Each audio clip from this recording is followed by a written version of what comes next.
Hello guys, my name is HM. तो आज हम बात करते हैं प्रोजेक्ट के यानी कि काल्की 2898 एडी के बारे में, जो कि ये 4 साल से डेवलपिंग में थी और इसका रिस्पांस बहुत ही अच्छा आ रहा था प्रीवियस ईयर्स में, जो कि बताया जा रहा था कि डिस्टोपियन मूवी होगी। बट जैसे जैसे साल बीतते गए इसके बारे में थोड़ी और डिटेल्स पता चलती गई कि ये एक महाभारत के टाइम पे होगी, एक कली के उस पर होगी, जो कली 10वां अवतार होगा कृष्ण जी का।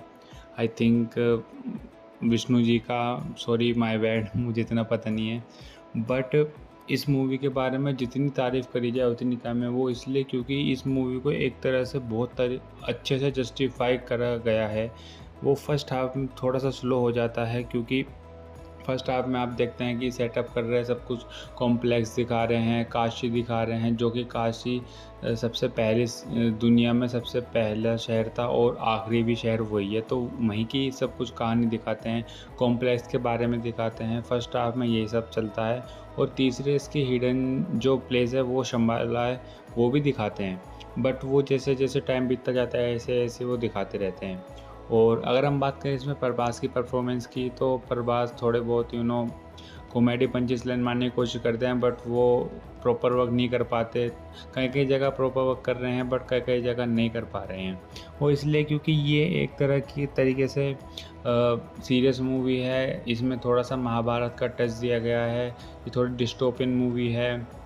और अमिताभ बच्चन सर का जो कैरेक्टर है वो तो भाई साहब अश्वत्थामा का हैट्स ऑफ है अमिताभ सर को। जो भी इन्होंने अपने 81 ईयर्स से, मतलब जो भी इन्होंने एफर्ट्स लगाया है भाई साहब, वो उनकी तारीफ़ तो बनती है। क्योंकि मैंने इतना वो पर्सनल नहीं करा था कि मतलब कि ये कैरेक्टर इतना अच्छा होगा, इससे बढ़िया और क्या ही होगा। और जो इसकी भैरवा की और अमिताभ सर की यानी कि अश्वत्थामा की फ़ाइट होती है, वो हमें ट्रेलर में थोड़े ग्लिम्स दिखाए गए थे। बट बाद में वो जब हमने थिएटर में जाके देखी, तो वो कसम से भाई साहब बहुत ही अच्छे तरीके से जस्टिफाई करे गए हैं। यानी कि एक चैन वाला सीक्वेंस था और एक बहुत से ऐसे सीन थे जो कि भैरवा टक्कर देने की कोशिश करता है अश्वत्थामा को, बट वो इन अनफॉर्चुनेटली फेल हो जाता है। और बहुत सी चीज़ें ऐसी जो अश्वत्थामा ने भैरवा को एक तरीके से सिखाई हैं, उसको समझाई है, वो आपको एंड में पता चलेगा। अगर मैं बताऊंगा तो स्पॉइलर हो जाएगा। अगर हम बात करें और डिपार्टमेंट के बारे में, यानी कि इसकी स्टोरी, डायरेक्शन, स्क्रीन प्ले, सब कुछ लाजवाब है। बट मेरे ओपिनियन से फर्स्ट हाफ बहुत ही स्लो है। और फर्स्ट हाफ में जो बिना बात की कॉमेडी है उसको अगर काट देते या फर्स्ट हाफ थोड़ा सा ट्रिम कर देते तो कोई ज़रूरत, एक तरह से ये और शॉर्ट हो सकती थी, यानी कि 2.5 घंटे की या 2 घंटे 40 मिनट की हो सकती थी। बट ये 3 घंटे की मूवी बन चुकी है। बट फर्स्ट हाफ आपको बोर करता है, वहीं सेकंड हाफ आपको इतना पीक पे ले आता है कि आप एक तरीके से आपको गूज़बम्प आने लगते हैं कि भाई साहब ये क्या देख लिया है। मतलब नाग अश्विन सर ने एकदम हैट्स ऑफ वाले, मतलब क्या ही बताएं, मेरे पास कोई शब्द नहीं है, कोई वर्ड्स नहीं है उनको एक्सप्लेन करने के लिए। क्योंकि सेकंड हाफ में जैसा वो चाहते थे, जैसा वो अपने विजन को सेट करना चाहते थे, एग्जैक्टली उन्होंने ऐसा ही करा। एग्जैक्टली उन्होंने उसी बेस पे वो सब करा जो एक डिस्टोपियन मूवी को करना चाहिए था, और जो जैसे दर्शाया चाहिए था वैसा सब कुछ करा। और अगर हम बात करें इसके स्क्रीन प्ले की, स्क्रीन प्ले फर्स्ट हाफ में थोड़ा बहुत स्लो है, राइटिंग थोड़ी स्लो है। बट सेकंड हाफ में बहुत ही इंगेजिंग, बहुत ही लाजवाब राइटिंग है। और अगर मैं बात करूँ, जैसे कि हमने देखा है काल की सिनेमैटिक यूनिवर्स है, यानी कि इसके और पार्ट्स आएंगे हैं। और हाँ, इस पार्ट्स में क्लिफ हैंगर एक दे दिया है प्रभास का, एक एंड में नहीं बताऊंगा, स्पॉइलर हो जाएगा। बट आप ज़रूर देखें उसको, चीज़ को जाके।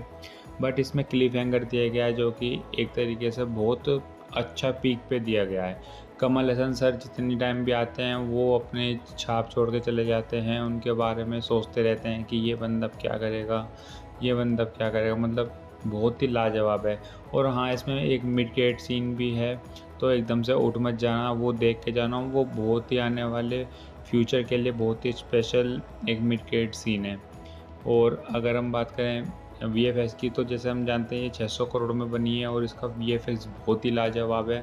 मुझे कहीं भी इस वीएफएक्स में ग्लिच नहीं लगा, कहीं भी कोई भी प्रॉब्लम नहीं लगी। और अश्वत्थामा के कैरेक्टर में जो कि उन्होंने 10 फीट का दिखाया है, उसमें भी कोई भी ग्लिचेस नहीं दिखाई दी।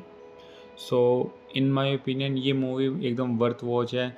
अब बाहुबली 2 के बाद अब देखा जाए तो प्रभास का कमबैक अब हुआ है और सेकंड पार्ट इसका आएगा, उसमें भी बहुत अच्छे से इसका कमबैक होगा प्रभास का।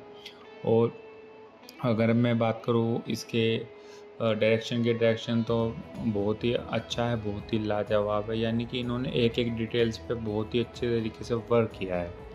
सो अगर मैं बात करूँ रेटिंग की तो मैं मासिस रेटिंग इसको देना चाहूँगा 4 आउट ऑफ 5 स्टार की रेटिंग। और क्रिटिकली देखा जाए तो ये 3.5 और 4 आउट ऑफ 5 की रेटिंग ले जाती है। बट इन माय ओपिनियन ये ले जाती है 4 आउट ऑफ 5 की रेटिंग। वो इसलिए क्योंकि जैसा कि मैंने बताया फर्स्ट हाफ थोड़ा सा स्लो था, बट इसलिए मैंने 1 स्टार कट किया है क्योंकि फर्स्ट हाफ कुछ ज़्यादा ही लेंथी था, कॉम्प्लेक्स के बारे में दिखाया था। दैट्स बस यही था जो था इसके मूवी के बारे में। बाकी हम आगे देखते हैं इन फ्यूचर ये कल की सिनेमैटिक यूनिवर्स कैसा एक्सपेंड होता है, क्या-क्या चीज़ें हमें और देखने को मिलती है। So that's it, hope you like this video. Thank you very much.